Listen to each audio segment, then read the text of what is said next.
lovelies, how's it going? Welcome back to my channel, Boomy Reactions. For those of you who are new, my name's Boomy, and thank you for watching. Now today, guys, it's time for our weekly scare session, or at least it is for me. Please tell me that all of you out there that are watching these videos get just as scared as I do about Mr. Ballen's ghost stories. Maybe it is just me. I'm told I get very immersed in stories like this. I can't help it. The stories, I'm hanging on Mr. Ballen's every word. He's an amazing storyteller. I know I say it every single video, but he really is an excellent storyteller. His descriptions, and do you know what I mean? It's hard to not become immersed in the story, the world that he's describing. So here we are. Today's video is The Ghosts of Flight 401. Now, I have no idea what this is referring to. I don't know the story. I'm going in blind, guys. So let's watch it together. And guys, if you are enjoying these reactions, don't forget to like and subscribe. Thank you so much, my lovelies. If you're interested, I have a Buy Me a Coffee account. That link is over here. And if you would like to help support my channel any further, I have a Patreon account. And if you want to check that out at all, that link is in the description just below there. Okay, Ghosts of Flight 401. Okay, I'm ready. My wife is a total skeptic. She does not Really? believe in the paranormal whatsoever and never has. No way! Do you know, I actually think that works as couples, doesn't it? There's always one that believes and they always end up with a partner that is the exact opposite. They're always quite a cynic. Yeah, I think that works. You know, in every couple, there's a cynic and a believer. And they row about ghost stories and things like this every now and again. But when I told her just a portion of today's story, specifically the part about the passenger in first class, you'll know when you get to that scene, she told me she was so intrigued by it. And I think the reason for that is in this story, as you'll see, there were so many witnesses, hundreds of witnesses. And so how could they all be making this up? But before we get into today's story, if you're a fan of the strange, dark, and mysterious delivered in story format, then you come to the right place because that's all we do, and we upload once a week. So if that's of interest to you, please invite the like button to come over your house for a Ouija board session, and then after everyone has their fingers on the pointer, ask if anyone likes the like button, and then casually push the pointer towards no. Also, It's not one of his videos without him making this weird suggestion about the like and subscribe button, is it? Has anyone ever done a Ouija board? I have a very, very bad attempt at one when I was much, much younger. And my mum could hear me and my friends doing this outside my room and took the opportunity to absolutely scare the bejesus out of us. Still reminds us to this day. Thinks it's hilarious. I think we were 10 years old. We were terrified. Oh my gosh, it's all good fun though. So, right, okay, that's interesting. I think I'm a little bit of a skeptic. Actually, no, that's not true. I'm very gullible. I'd like to question the logic and the reality of stories like this. I think that's what's interesting about it, isn't it? It's trying to make sense of it in your own head using logic and science. And I don't know, I think I'm quicker to think why that wouldn't have happened. Like, you know, science can explain this. But I do love the stories where you just can't think of an explanation. There's no scientific explanation for these spooky goings on. So please subscribe to our channel and turn on all notifications so you don't miss any of our weekly uploads. Okay, let's get into today's story.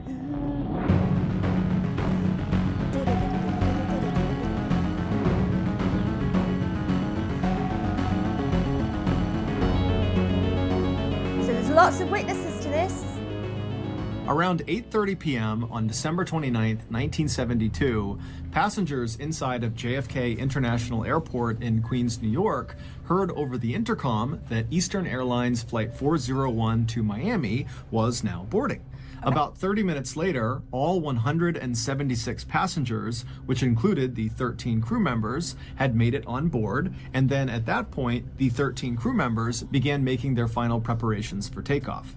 Flight 401 was a very expensive and recently introduced model of plane by Eastern Airlines called the Lockheed L-1011 TriStar, and it was both unbelievably technologically advanced and unbelievably enormous. It sat up to 400 passengers, which meant instead of having 4 seats to a row like you would expect inside of a passenger jet, the L-1011s had 8 seats per row, and they had 2 levels. There was the main level, which was the main cabin where all the passengers were, and then there was a second level, a lower level, that was only accessible via 2 small elevators that could barely fit 1 person inside of them in the back of the aircraft. Ooh, I've never been on a plane that big. And down on this lower level was a full-size kitchen, which had ovens and refrigerators, and also at the back of this lower level was a lounge area for flight staff. The pilot that night was Bob Loft, who was a strikingly handsome 55-year-old man with over 30,000 hours of flying experience.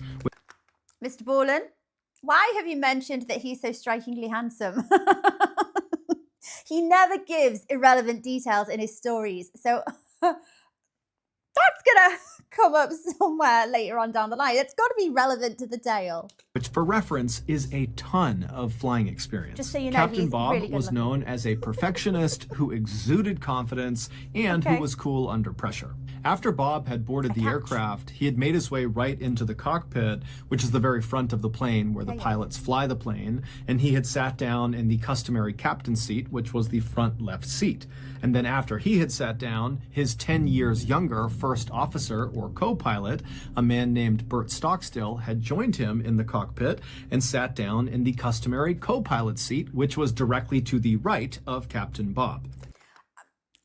Weird question. I don't know why I think of this at this point. In the UK, our cars, our drivers sit on the right-hand side. I know in the US and basically everywhere else, it's the other way around. We're the anomaly here, I think. But in British planes, does that follow the same pattern? Does the pilot sit on the right and the co-pilot in the left, or is it just a thought? If anyone knows, let me know in the comments. And so after the pilot and co-pilot were both seated, the remaining 2 members of that night's cockpit crew came into the cockpit. Now, normally in most passenger jets, there were only 2 seats in the cockpit, but because L-1011 planes were so massive, there were 4 seats in the cockpit. And so one of the last 2 men who joined the cockpit was 51-year-old Don Repo, who was the flight's engineer.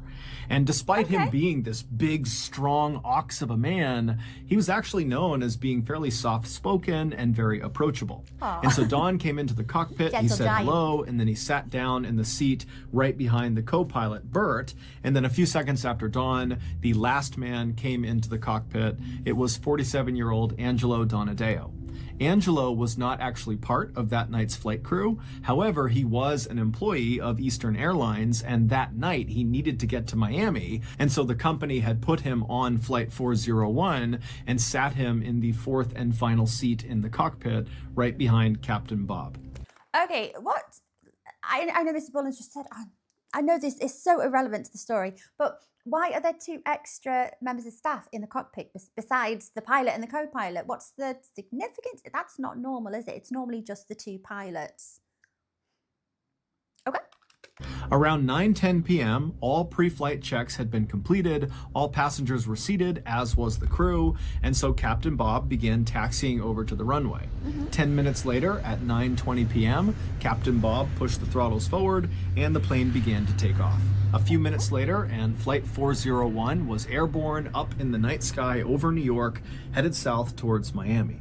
For the next 2 hours, this flight was completely normal. In fact, it was so normal that one of the passengers, named Jerry Escow, actually wrote a letter while he was on the plane telling Eastern Airlines how great their airline was and how smooth this flight was. Well, that's nice. His plan was, once they landed, to mail this letter to Eastern Airlines. We're always very quick to complain, aren't we? But we're less eager to compliment. So yeah, that's nice.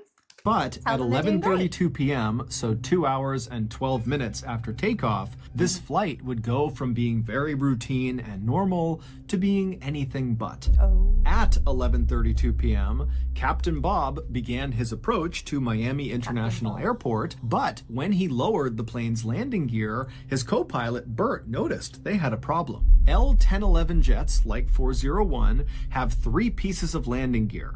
They have wheels that come down under the left wing, Yes. they have wheels that come down under the right wing, Yes. and they have wheels that pop out of the nose of the plane. And each of these pieces of landing gear has a corresponding little light bulb, a green light bulb inside the cockpit, that once that piece of landing gear comes down and locks in place and is ready to be landed on, its green light will go on inside of the cockpit. But Okay. when Captain Bob lowered their landing gear, his co-pilot Bert noticed only 2 of the lights came on. The one that did not light up was the nose landing gear. Now, Captain Bob and the other men in the cockpit, when they saw this issue, they immediately assumed it had to be the light bulb itself that was faulty, not the actual nose landing gear, because this plane was brand new. It had been checked before they left, so the likelihood of the nose landing gear being faulty was incredibly slim. And so Yeah. Captain Bob, while maintaining his approach towards Miami International, he retracted the landing gear, and then once it had come back into the plane, he just lowered it again, thinking this time all 3 lights would come on. But Okay. once again, once the landing gear was deployed the second time,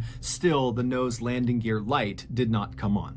And so frustrated, Captain Bob hopped on the radio and contacted Miami Air Traffic Control and told them that he could not confirm his landing gear was actually safe to land on, and so they would have to circle around for a bit in the sky and get it figured out. And so Miami Air Traffic Control acknowledged what Captain Bob said and then directed Captain Bob to fly out over the nearby Everglades, which is a massive wetlands area in Florida, Yes, yeah. and to stay out over the Everglades away from other traffic until they fix the problem. And so Sensible. once Flight 401 was out over the Everglades flying in a circular pattern, Captain Bob and his co-pilot set the plane to autopilot so that it would maintain a constant altitude of 2,000 feet and a constant speed of 200 miles per hour. And so once the plane was all set, Captain Bob and his co-pilot Bert began fiddling with this front nose gear indicator light bulb, which they were convinced was faulty. And What happens if it is actually? I know this is a new plane and it's been checked before it leaves. But what happens if, whatever reason, it actually is the wheels that are released from the front of the plane? What? I know they've got the engineer on board with them in the cockpit, but what are you going to do about it at that point? You can't land. You can't physically get to it, can you? so they started by pressing on the light, and when that didn't work, they began twisting it. I don't think And it's when the that light. didn't work, they actually pulled the light bulb off the panel and kind of blew the dirt and grime off of it, and then they jammed it back into the panel. But as soon as they did, not only did it not go back on, but they realized they had put it in sideways, and so they couldn't actually get it out again. And so now they're thinking, this light's not going to go on at all. We need to no. find another way to make sure the nose landing gear has come down. And so Captain Bob at this point is totally frustrated, and so he turns around and he looks at Don Repo, the flight engineer who's sitting right behind the co-pilot, and he tells Don to go down into the hellhole and directly hellhole? inspect the front landing gear himself. So the hellhole Okay. is a space right below the cockpit, and the way you get to it is through a trap door in the floor in the center of the cockpit. And then once Oh, I down didn't know in the that. hellhole, there is this window that looks straight towards the front of the aircraft where you could look out and actually see the front landing gear, and you could make sure it was down or not. Okay. And so Don Repo, he gets out of his seat and he opens up the hellhole trap door and he makes his way down below. I mean, would that not have been maybe just a suggestion? Maybe ask him to go and check before you jammed that LED in the wrong way? No? Meanwhile, 2,000 feet below Flight 401, a 43-year-old man named Robert Marquise, along with a friend of his, were looking for frogs in the Everglades, riding around on Robert's airboat. An airboat is a flat-bottomed boat with this huge fan on the back of it that propels it forward. It's popular in the Everglades because the water depth is so shallow. At points in the Everglades, the water's only a couple of inches deep. And so all around these two guys, it is totally pitch black out. There are no buildings or people for miles and miles and miles. Their only light source is Robert's headlamp. And so at some point, Robert turns off the airboat, and he and his friend are just standing in the middle of it, kind of scanning around on either side. And all around them, they can hear the sound of alligators growling and snakes and frogs moving about the tall grass. And as they're just kind of silently looking around them, out of the corner of Robert's eye, he sees something. And so he looks up right as he sees this huge orange and yellow flash that kind of came out of the ground roughly 5 miles away from where they were. And basically, as soon as Robert saw it, this flash dissipated and it was just totally gone. And so he turned to his friend who had not seen this flash. And Robert said, "Hey, let's go investigate. Let's see what that was." What? And so Robert fired up his boat again and he began flying across the Everglades straight in the direction of where he saw this flash. And after 15 minutes of cruising at 40 miles per hour across this dark expanse, they reached the area where this flash had been, and Robert and his friend, they just could not believe what they were looking at. About 20 minutes earlier, back up inside of Flight 401, when Captain Bob turned around in his seat to tell the flight engineer, Don Repo, to go down into the hellhole, it's believed that Captain Bob nudged the steering wheel with his leg. And this little nudge was enough to disengage the plane's autopilot, which sent the plane into a gradual descent. But nobody noticed. Because, one, it was totally pitch black outside. The Everglades below them, there's no lights, there's nothing, and there was no moon that night. And so when they're looking out the window, there would have been no visual cues that they were going down, up, or anything. It just would have looked like a total void outside. And two, the descent they were now suddenly in was so gradual, it would not have felt like they were tumbling out of the sky. It would have felt like they were just cruising as expected. And three, all of the men in the cockpit were completely fixated on this light bulb problem. In fact, they were so fixated that when an alarm went off inside of the cockpit telling them they had dipped below their intended altitude of 2,000 feet, they were now going down, nobody noticed. Although, to their credit, this alarm only sounded once and it wasn't that loud. And so not long after Don Repo had gone down into the hellhole, the plane crashed into the Everglades. Oh, I think that alarm needs to be a bit louder and maybe a bit more frequent. What good is an alarm that quietly just goes, morning? Oh my gosh, the plane crashed into the, oh no. Oh. No one on board Flight 401, from the cockpit crew to the passengers to the other flight staff, had any idea they were in an emergency until they hit the ground. So there's no and bracing, when they hit the ground, nothing. the plane exploded, and that was what Robert Marquis saw when he looked up and saw that yellow and orange flash. And so Robert and his friend, they speed over to the crash site, and when they get there, they are the first ones there. And even though they're looking out and they can hear the sound of all these people screaming and crying and moaning, they can't see anything because the fire from this huge explosion was already out because the swampy wetlands had pretty much immediately extinguished it. That was going to be my next question. I was thinking, well, surely when a plane crashes, it bursts into flames. Okay. And even though the plane had crashed into the ground at over 200 miles per hour, it had not struck the ground at a very steep angle. Yeah, because it's not a basically nosedive. the plane was in this gradual descent pattern and just kind of coasted until it hit the ground. And so that, combined with the soft, muddy ground of the Everglades, meant that the impact of the plane hitting the ground was not nearly as violent as other plane crashes were. And that ultimately saved lives. In fact, dozens of passengers survived the initial impact with the ground. But many of them were left with these horrible injuries, or they were trapped within the wreckage, or both. When Robert and his friend arrived at the edge of the crash scene, Robert lifted up his headlamp and began to scan, and he saw all these body parts sticking out of the ground, and then his light rested on the first survivor he saw, and it was this man whose clothes had been completely burned off from the explosion. All he had on was just a little bit of his socks on both ankles. And this man was still strapped into the seat that he had been on the plane, and when the plane had broken up, his seat had fallen forward into the mud, pinning this man's upper body and most of his face under several inches of water. And so as Robert had scanned over with his light had hit this man's face, and he had looked up and pleaded with Robert and his friend to come get him before he drowned. And so Robert and his friend, they jumped off their boat and ran over to this guy and pulled the chair up and out of the water, saving this guy's life. Oh, that's so horrendous. I know the water. I know. Mr. Ballen mentioned earlier that in parts of the Everglades, you've only got water that's a few inches thick, but presumably there's an awful lot of parts of the Everglades where the water is a lot deeper. Oh, this is so horrible. But as soon as he was up and out of the water, Robert and his friend began hearing more calls from other people in the darkness screaming for help. Robert and his friend would do their absolute best to save as many people as they possibly could, but there was just too many people who needed saving and not enough time. About 30 minutes after Robert and his friend had arrived at the scene, the Coast Guard showed up in helicopters, and they, along with Robert and his friend, would spend the entire night pulling as many people to safety as they possibly could. Oh my gosh, is that a baby? Oh my God.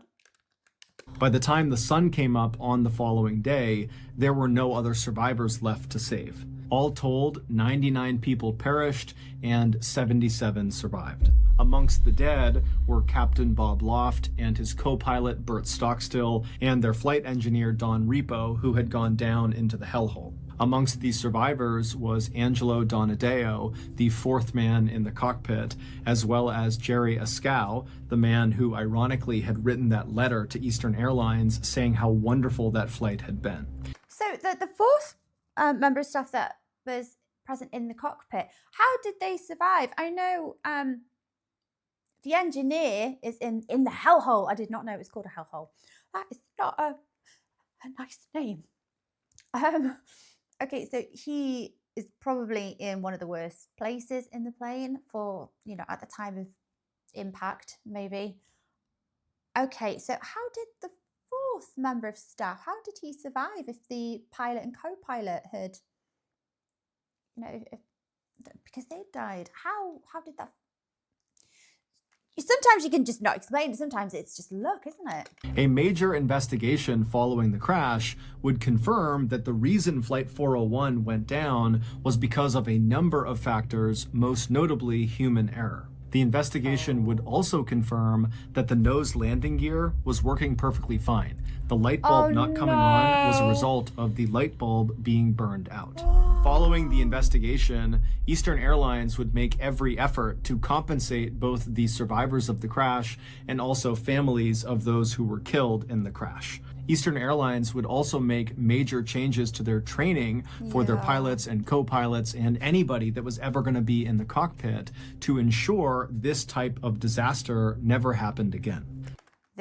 A disaster that literally happened because of a burned out LED bulb. Oof.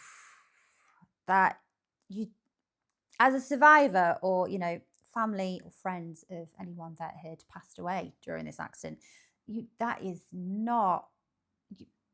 must make you so cross hearing that. It's not that it's the pilot's fault. It's a crappy burned out light bulb. And the equipment was actually working perfectly fine, like they assumed. But this was not the end of the story for Flight 401. Okay.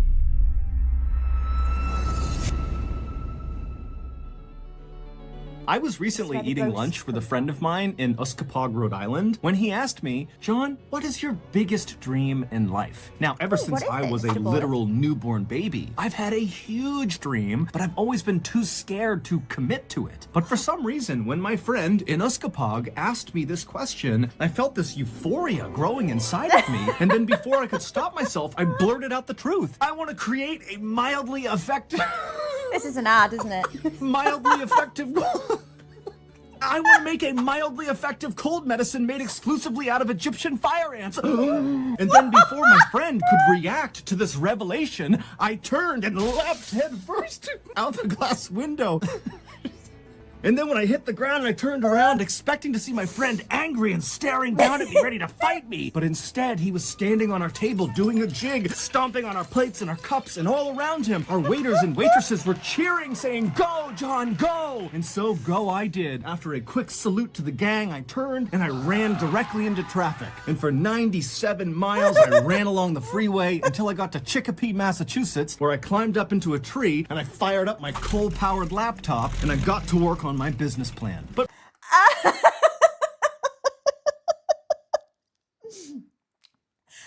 is a rare insight into how much of a goofball I think Mr. Ballen can be. What? This is a fever dream. It's not even a normal dream. This is a fever dream. Look at his cheeky face.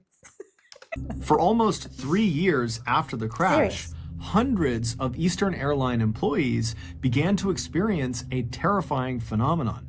Now, at first, many of these employees were going to their superiors and reporting what happened to them, but very early on, Eastern Airlines made it clear that they didn't want anybody to talk about this. Anytime an employee made one of these reports about this phenomenon, they were either sent to the psychiatrist or they were just fired. However, despite this intense pressure from Eastern Airlines to their employees to be quiet about what was going on inside of their ranks, there were still some very brave employees who had firsthand experience with this terrifying phenomenon who still came forward and told their stories to the press and to journalists. They just did it anonymously. This sounds like grounds for unfair dismissal. Despite being warned, just whatever you've just experienced, shut up. Don't say it again, otherwise we're going to sack you or send you to a psychiatrist. I know it's the 70s, but come on. And so I'm going to tell you 2 of the most chilling accounts from those employees. Okay. Keep in mind, the names used in these stories have all been changed. Not alone. In March of 1973, so 3 months after Flight 401 had crashed in the Everglades, an Eastern Airlines flight attendant named Ginny was assigned to a flight from New York to Fort Lauderdale, Florida. Working with her on this flight was her very close friend and fellow flight attendant, a woman named Denise. Neither of these 2 women were on Flight 401 when it crashed.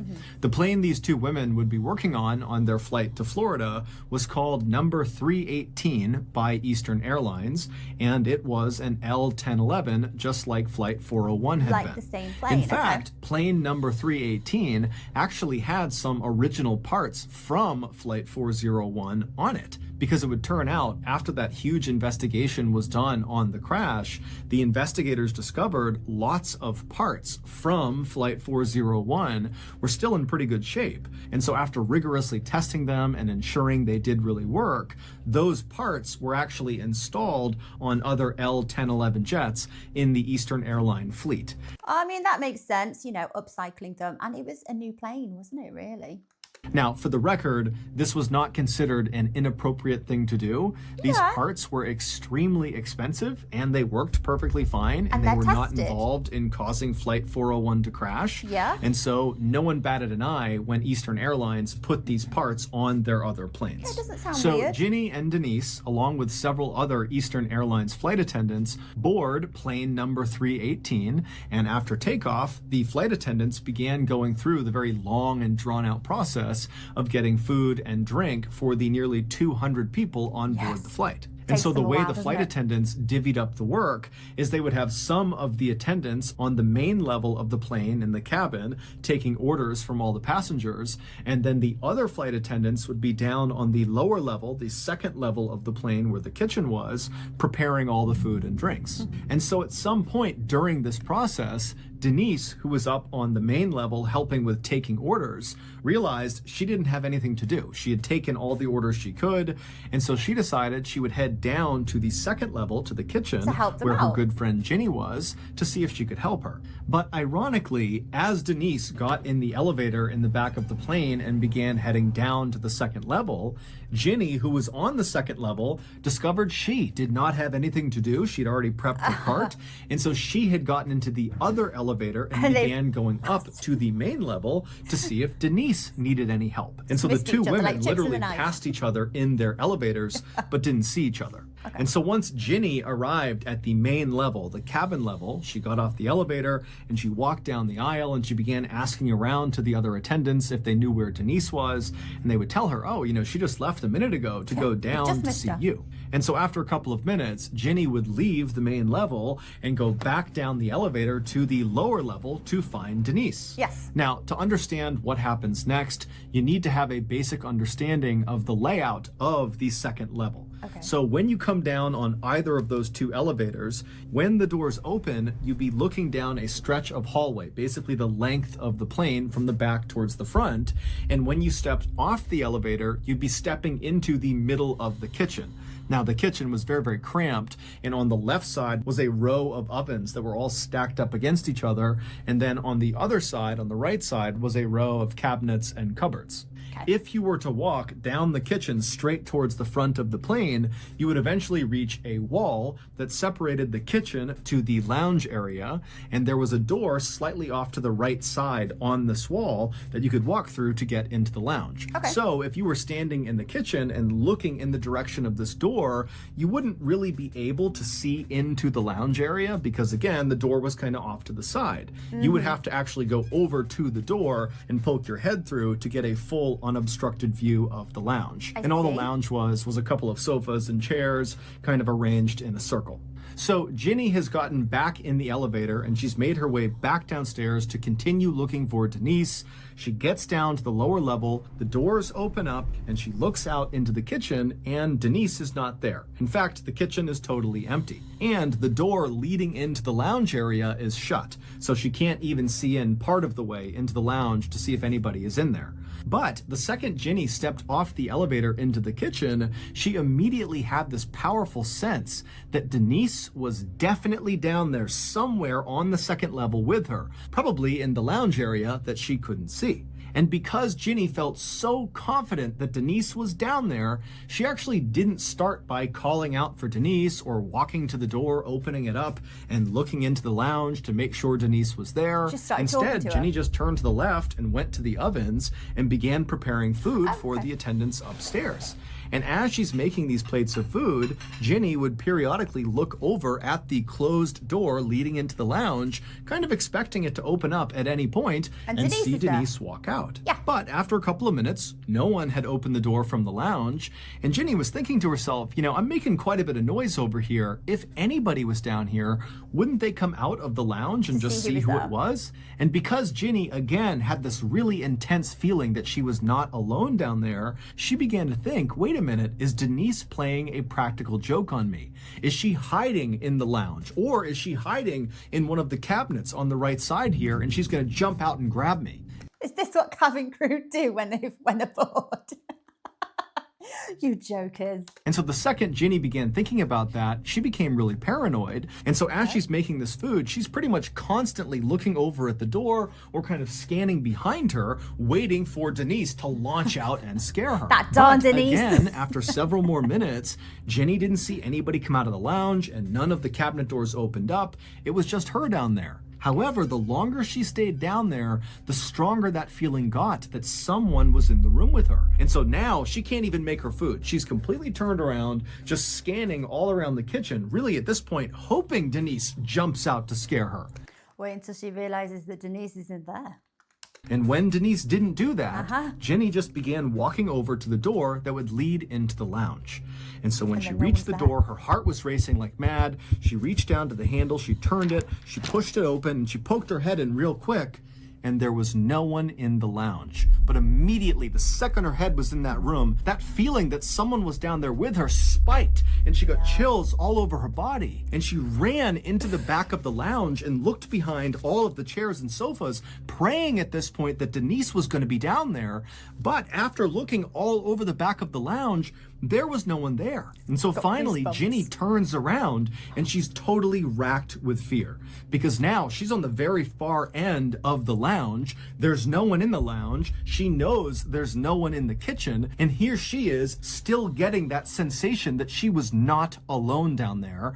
But she has to go all the way back across the lounge, through that door, into the kitchen to get back to the elevators so she can escape. And so Ginny almost instinctively moved immediately to the left side of the lounge and put her back up against the wall to make sure no one could be behind her. And then she began slowly inching her way along the left wall towards the door that was now open that would lead back into the kitchen. And as she's slowly shimmying along, her view of the kitchen is getting bigger and bigger and bigger. And the whole time she's thinking, I'm going to see someone in the kitchen, because this sensation that someone is down here with me is not going away. But when she finally gets to the door and crosses into the kitchen, there's still no one there. And so she makes a run at that point to the elevators. She starts hitting the button. And as she's hitting the button, she's turning around and she has that awful feeling that someone's right behind her. And then finally the car comes down. She hops inside the elevator. She shuts the doors. She hits the button and she begins going back up. When the elevator cart got back to the main level and the doors opened again, Ginny almost knocked over the flight attendant that was standing right outside of it, a woman named Mildred. And after Mildred and Ginny kind of regained their balance, they both looked at each other, and Mildred could see very clearly that Ginny looked horrible. She was totally pale, she was sweating. And so Mildred said, Ginny, are you okay? What's going on? And Ginny would just say, I don't know. I can't tell you what's going on. I don't know. But Mildred, instead of asking follow-up questions, just said, Ginny, you need to come with me. And so Ginny would follow Mildred, who led them back around behind the elevators to the space in the back of the plane, kind of out of view of the passengers. And there, Ginny would find Denise. And Denise looked pale as a ghost. She was sweating and looked totally shaken up. She just had the same experience. When Ginny left the lower level for the first time to come up to the main level to look for Denise, and then learned that Denise was not up there, that Denise had actually gone down to look for Ginny. In those few minutes that Ginny was up on the main level before she went back down again to continue looking for Denise, Denise was on the lower level. And Denise would say when she got off the elevator into the kitchen, there was no one down there, but immediately she believed Ginny had to be down there because of the strong sense that she was not alone down there. However, when she opened up the door to look into the lounge, she didn't see anyone, and it totally spooked her. She shut the door, she ran back to the elevators, and she went back upstairs. And as she was going up in her elevator car, who, once again, passed her in the other elevator car?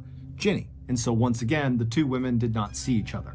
And so these two women, who had never experienced anything like this before in their lives, had nearly identical experiences, totally independent of each other, just a couple of minutes apart in the exact same space. It was just too many coincidences for them to totally write it off. And so that was a big reason why they felt like they had to come forward with their information. Okay. When you're reporting this, though, to your management, I mean, what would you even say? I want to report being spooked out a little bit, being creeped out by no one, by nothing. It was just a feeling that I had. And, you know, two people have experienced it, so they can, you know, verify the other, maybe. I don't know. I'm thinking of management. It's a bit like, well, I don't really know what to do about that. But something else has happened. 1 month later, plane number 318, the same plane that Ginny and Denise had had their frightening experiences on, was at Newark Liberty International Airport in New Jersey, undergoing pre-flight checks from its crew before its flight to Miami that morning. After most of the checks were done, the passengers were allowed to board the plane, and then after it seemed like most of the passengers had arrived and taken their seats, the senior flight attendant, whose name was Sis, began counting the people on board the plane to make sure they had everyone. And after counting up and down the rows, she realized their head count was off by 1. They had one too many people. And so when Sis began recounting, she actually quickly identified the discrepancy. Sis was standing in first class in the aisle, and as she was counting down the left side of first class passengers, she noticed there was an Eastern Airlines captain seated in one of the seats. And so immediately Sis thought, oh, okay, I don't recognize this person, but since he's in uniform, he must be deadheading. Deadheading is a fairly common practice for airline employees where if they need to be on a particular flight but are not physically at the origin airport, they will just hop on another company flight that happens to be going to the airport they need to go to. Makes and sense. at least in the 1970s, it was not uncommon for employees not necessarily to tell the flight staff until they were literally on the plane, because these employees would just check the manifest, see if there were openings, and then climb on board. Okay. And so Sis assumed that was exactly what this man had done, and that was why he was unaccounted for, and it was why they had this extra person. And so she just needed to get his name to account for him.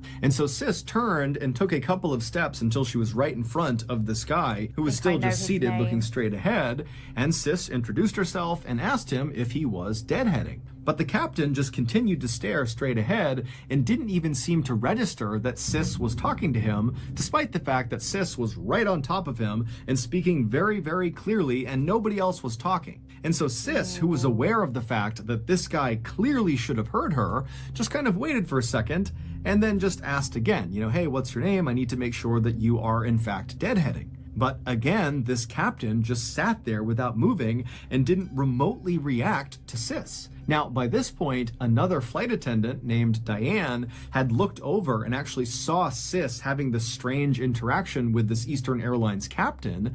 And so Diane walked over and listened as Sis, for a third time, tried to get this guy's attention, but he still did nothing. And so Diane and Sis, they start looking at each other like, what do we do about this? And at some point, Sis just says, okay, I'm going to go tell the captain, he can deal with this. And so Diane stayed in the aisle next to this silent seated captain while Sis turned and walked towards the cockpit, and she told the captain, whose name was George. So there are at least 2 people on this flight that have witnessed this captain sitting in that seat, physically there, okay? And so George, he leaves the cockpit with Sis by his side, and they start walking down the aisle back towards where this guy was and where Diane was. And by the time they get there, 6 other passengers kind of in the general vicinity had noticed something strange was going on. And so they were all kind of turned around in their seats, looking at this captain who was sitting there, and Diane and Sis and George kind of waiting to see what was going to happen. And so George and Sis, they walk right up alongside Diane and this seated silent captain, and George immediately crouched down to get a good look at this guy's face, because again, this captain is just looking straight ahead with a hat on, and so no one had really looked at him yet. And so George kneels down and he sees this guy's face for the first time, and he falls over and goes, oh my God, that's Bob Loft. The same Bob Loft who had died on Flight 401, the captain of Flight 401. George had known Bob really well and knew exactly what Bob looked like. And this is why Mr. Ballen saying how exceptionally handsome this captain is, this pilot is. This is why it's relevant, because he's unmistakably handsome. He's very recognizable. Okay. Before Bob, Sis, Diane, or the 6 other passengers that were all watching could do anything, the seated, silent captain that looked exactly like Bob Loft vanished into thin air right in front of all of them. And immediately, these 6 passengers on board the flight that saw this happen became hysterical. They could not understand what they had just seen. People are screaming and crying, and George, Diane, and Sis, they were very shaken at what they saw, but they knew they were in charge of this flight. And so they tried to calm down the passengers, but then very quickly, they organized a search of the plane, because they're telling themselves, no one can just disappear into thin air. This guy has to be somewhere on the plane. And cynics, explain, help me try and understand this and explain it away with science, because this isn't just one person claiming this has happened. This is a number of people that watched it happen. Yeah?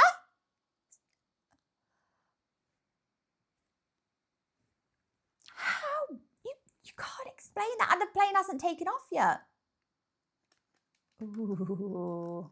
So for over an hour, the passengers were told to stay in their seats and were told to stay calm while the flight crew searched every crevice, every nook and cranny of this flight to see if they could find this guy. But they never did. And so after a very long delay, plane number 318, along with its very shaken up passengers and flight crew, eventually rumbled out onto the runway and took off. When they landed in Miami, the first thing George, Diane, and Sis all did is they went in and filed a report about what they had seen, about this vanishing person.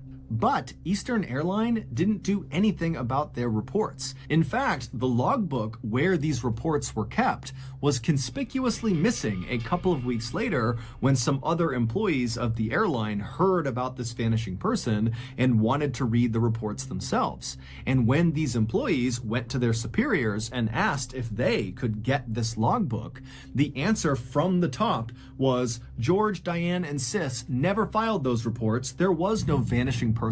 This whole thing is a bunch of crap. But George, Diane, and Sis all said, we filed those reports, and apparently some other pilots within Eastern Airlines had actually seen the reports before the logbook went missing, and they would tell other people that what they read was terrifying. Maybe they've been, not, burned or destroyed maliciously. Maybe it's a case of, what the hell do we do with these reports? Because you're essentially saying someone has gone missing on a plane, and you've watched them disappear into thin air. How do we follow that up? Do we get the police involved? Should we have not taken off because the plane should have been thoroughly searched by authorities? Maybe there's a number of reasons that this report has gone missing. And maybe it's along the lines of, well, what would anyone do about it?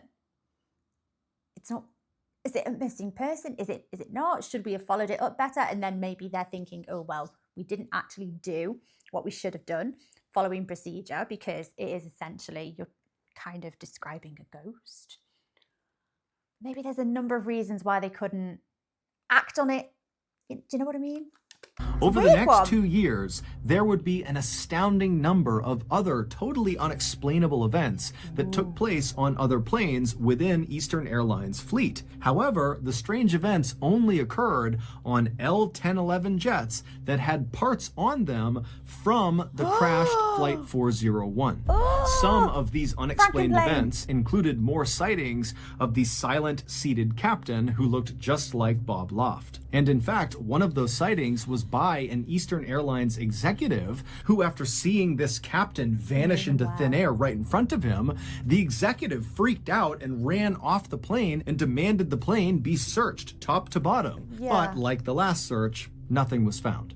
On another occasion, the catering company that loaded food directly into the second level of these L-1011s, basically right into the kitchen, one of their staff spotted a man wandering around the lower level that looked just like Don Repo, the flight engineer from the doomed Flight 401. And when this staff member spoke to this man who looked like Don Repo turned towards him and then vanished into thin air. The catering company was so scared when this happened that they refused to go back into the plane, and it caused a massive delay.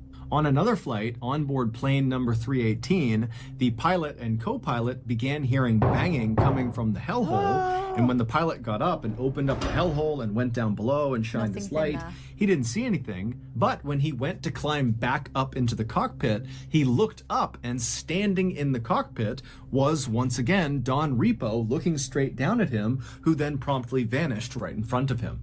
On another flight, a female passenger and coach, who had been quiet the entire flight, suddenly began screaming hysterically.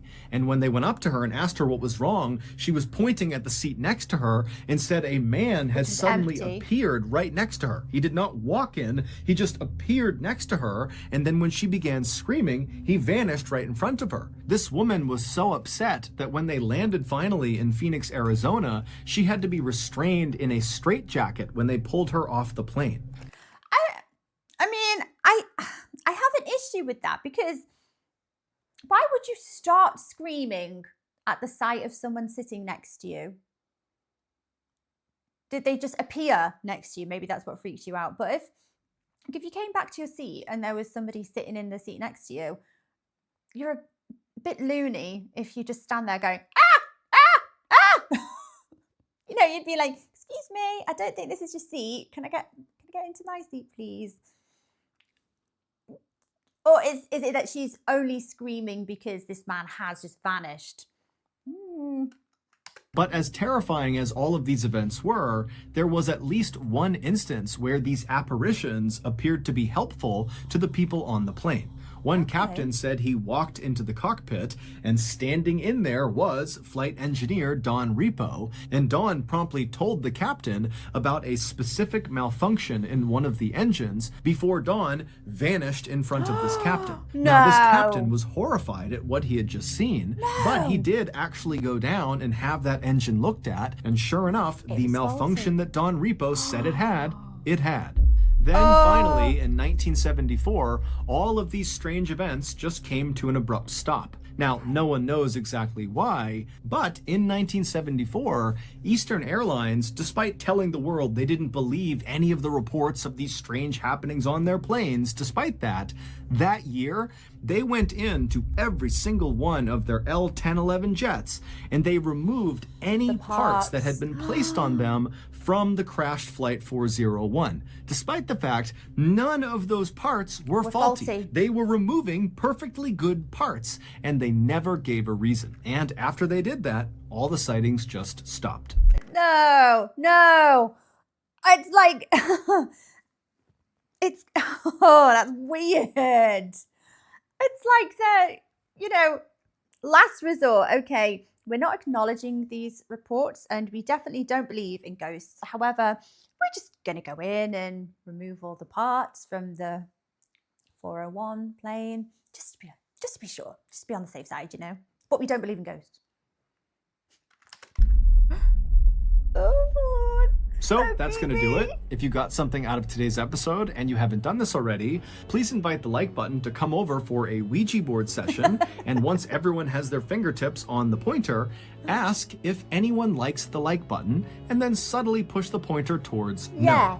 Also, please subscribe to our channel and turn on all notifications so you don't miss any of our weekly uploads. We now have a podcast called the Mr. Ballen Podcast that puts out brand new episodes that are exclusive to the podcast on Monday mornings, and on Thursday mornings we put out remastered audio from our best YouTube videos. Again, the podcast is called Mr. Ballen Podcast, and it's available on YouTube, Spotify, Apple Podcasts, Amazon, Google, and anywhere else you get your podcasts. We now have a registered 501c3 charitable organization called the Mr. Ballen Foundation that makes it as easy as possible for you to join me, my family, and my team in supporting those whose lives have been most impacted by violent and heinous crimes. Monthly donors to the Mr. Ballen Foundation Honor Them Society will receive free gifts and exclusive invites to special live events. But the real reward is helping to rewrite the ending to the story for victims of violent crime. Go to MrBallen.foundation and click Get Involved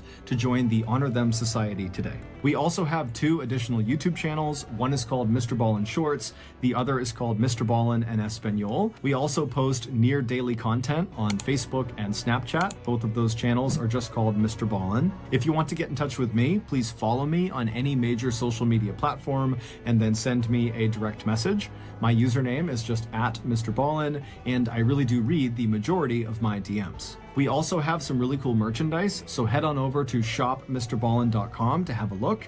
And if you have a story suggestion, please submit it to our subreddit just called Mr. Ballen. It's linked in the description below. So whether I see you on Twitter, Instagram, TikTok, Reddit, YouTube, Facebook, other YouTube channels, the podcast, wherever, just know that I really appreciate your support. And until next time, that's going to do it. See ya. See ya. Oh, Mr. Ballen merch is live. Ooh, merch. Oh, what is this? Ooh. Oh, there's no sound. Where's the sound gone?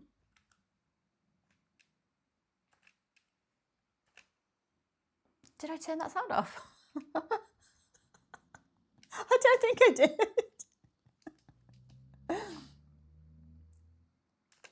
Ooh, I wouldn't mind some of that merch. Okay.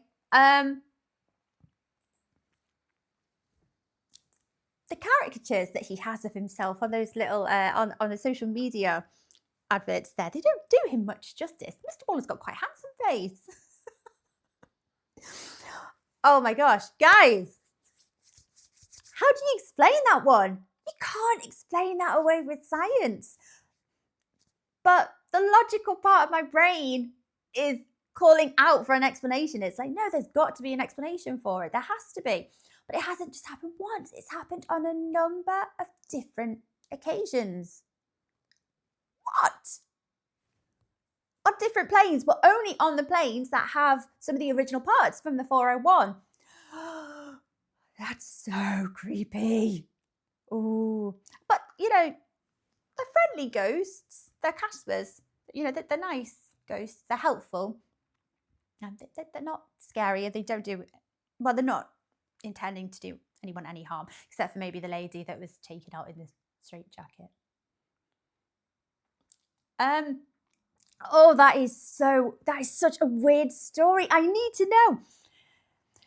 The cynics amongst you, the critics, what is your best explanation for all of those events? Because they're not just they're not just experienced by one or even two people. There are a handful of people that have seen these things happen. I can't even think of an explanation for that. I can try and think of an explanation as to why the reports have vanished and they've no longer been kept or logged. I'm more inclined to be able to explain that, because thinking of it from, you know, HR or management, what on earth would you do with a report about a ghost? They're not an existing person. How can you search for a person that no longer exists? You know, were your staff a little bit naughty? Were they not following policy and procedures? You know, should it have been investigated by the police before they took off? And then that's going to affect air traffic and takeoff times and blah, blah, blah, blah. I get it. But I can't think of a scientific explanation as to why people literally saw a few different members of staff from the original 401 flight sitting and then vanish. I think your brain would melt, wouldn't it? What? You just couldn't make sense of it. I'm more baffled than spooked by that one. Give me a few goosebumps earlier on with poor Denise.